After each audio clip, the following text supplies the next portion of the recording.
पुरुष का जो शरीर होता है वो एक कपड़े के समान होता है। यानी कि जैसे हम रोज नहा करके अपने वस्त्र बदलते हैं, ऐसे ही एक आत्मा अपना शरीर बदलती है। देखिए, शिव पुराण की वायवी संहिता में शरीर और आत्मा के बारे में क्या लिखा है, वो मैं आपको तो बताती हूँ। पुरुष का जो है शरीर कहा गया है, इससे बढ़कर अशुद्ध, पराधीन, दुखमय और अस्थिर दूसरी कोई वस्तु नहीं है।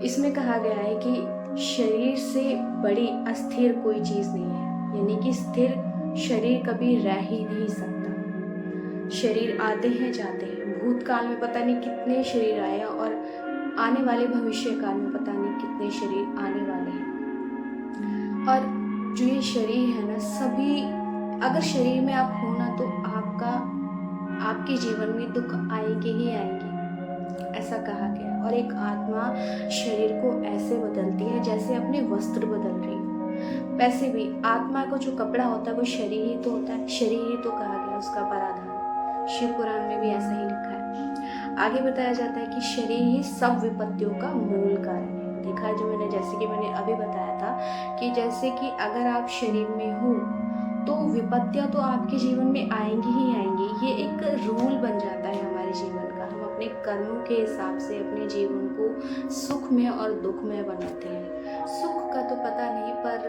दुख जरूर आते हैं, क्योंकि एक कहा गया है कि शरीर एक सभी विपत्तियों का एक आलय होता है। वो अपने मूल कारण होता है। शरीर है तो दुख भी है, विपत्तियां भी है। जैसे पसीने से सींचा हुआ खेत अंकुर उत्पन्न करता है, उसी प्रकार अज्ञान से अविलुप्त हुआ कर्म नूतन शरीर को जन्म देता है। हम अपने, जैसे मान लो हम इस जन्म में हैं, मैं हूँ जस्ट एन एग्जाम्पल। मैं अगर इस शरीर में रहकर कोई भी अच्छा बुरा कर्म करती हूँ, या चलो मान लो बुरा कर्म मैंने कर दिया और अपने पूरे जीवन में अपने बुरे कर्म ही करे हैं, तो आने वाला जो मेरा जीवन होगा उसमें मुझे ऐसा नूतन शरीर मिलेगा। नूतन मतलब एक ऐसा बीमारियों वाला शरीर, या जिसमें मुझे सिर्फ और सिर्फ कष्ट ही कष्ट मिलेंगे उस शरीर में। तो जिस शरीर में हमें कष्ट मिले तो उसे नूतन शरीर कहा जाता है। ये शरीर अत्यंत दुखों का आलय माना जाता है। एक शरीर ही एक ऐसा स्थान होता है जहाँ पे सभी दुख आते हैं, जहाँ पर जिस शरीर में रहकर एक आत्मा अपने जीवन के सारे दुख और सारी विपत्तियों को झेलती है। इसलिए इस शरीर को सभी विपत्तियों का, सभी दुखों का आलय माना गया है। और इनकी मृत्यु भी अनिवार्य है। यानी कि शिव पुराण की वायवी संहिता में लिखा है कि शरीर है तो मृत्यु भी है। जब इनका समय पास आता है, जब इनका जीवन काल पूरा होता है, तो इनकी मृत्यु भी आनी ही आनी है। भूतकाल में कितने ही शरीर नष्ट हो गए और आने वाले भविष्य काल में सहस्त्रों शरीर आने वाले हैं। शिव पुराण में बताया गया है आगे कि भूतकाल में जो हम समय बीत चुका है, पता नहीं कितने शरीर नष्ट हो चुके हैं अपने कर्मों के अनुसार, सुख और दुख को भोग कर।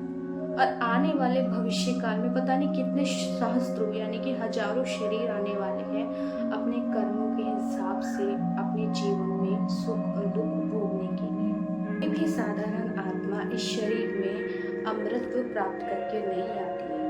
अगर साधारण आत्मा है, उसने शरीर को धारण किया है, तो उसको मृत्यु भी आनी आनी है।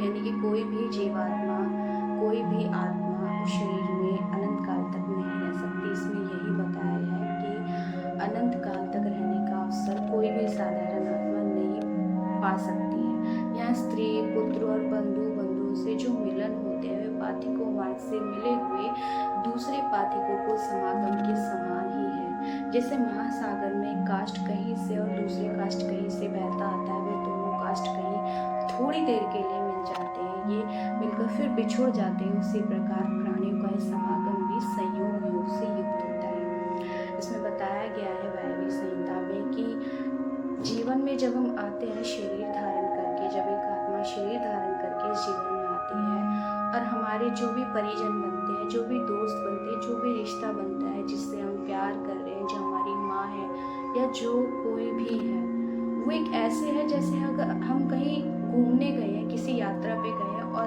रास्ते में हमें कोई मिल गया थोड़ी देर के लिए, और उससे थोड़ी सी अटैचमेंट होगी, उसकी बातें हमें याद रहेगी। तो ऐसे ही जीवन काल का एक यात्रा होती है कि हमारे जीवन में जो भी कोई संबंध बनते हैं, मृत्यु के बाद वो सब खत्म हो जाते हैं, कोई किसी का नहीं होता, कोई भी हमारे साथ मृत्यु तक नहीं जाता है। हमारे जीवन में कोई भी संबंध बनते हैं वो ऐसे हैं जैसे हम किसी से मिले और बिछुड़ गए। तो किसी से, यहाँ पर ये बताया गया है, किसी से भी इतना गहरा लगाव मत करिए, मोह मत करिए कि उससे बिछड़ने का दुख हमें अत्यंत हो। शिव पुराण में भी लिखा है। और जैसे कि मैं पूरी वीडियो में आपको बता चुकी हूँ कि ये शरीर जो है ना, सभी दुखों का आलय यानी कि घर माना गया है।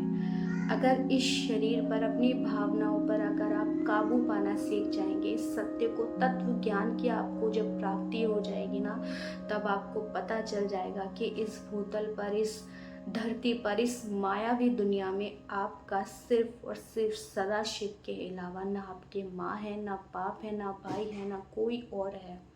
हाँ, वो इस जीवन में आए हैं थोड़ा सा आपके साथ वक्त बिताने के लिए, लेकिन सच्चाई ये है वो आपके साथ मृत्यु के तक नहीं जाएंगे। मृत्यु आपकी अकेले ही होगी। आपके साथ अगर कोई मृत्यु के बाद और मृत्यु होने से पहले भी, वो सिर्फ और सिर्फ सदाशिव ही है। इस सत्य को स्वीकारिए, शायद आपका जीवन जीना थोड़ा सा सरल हो जाए। अगर आपको मेरी वीडियो अच्छी लगी हो तो लाइक करें, सब्सक्राइब करें। बस, धन्यवाद। जय महादेव, प्रणाम।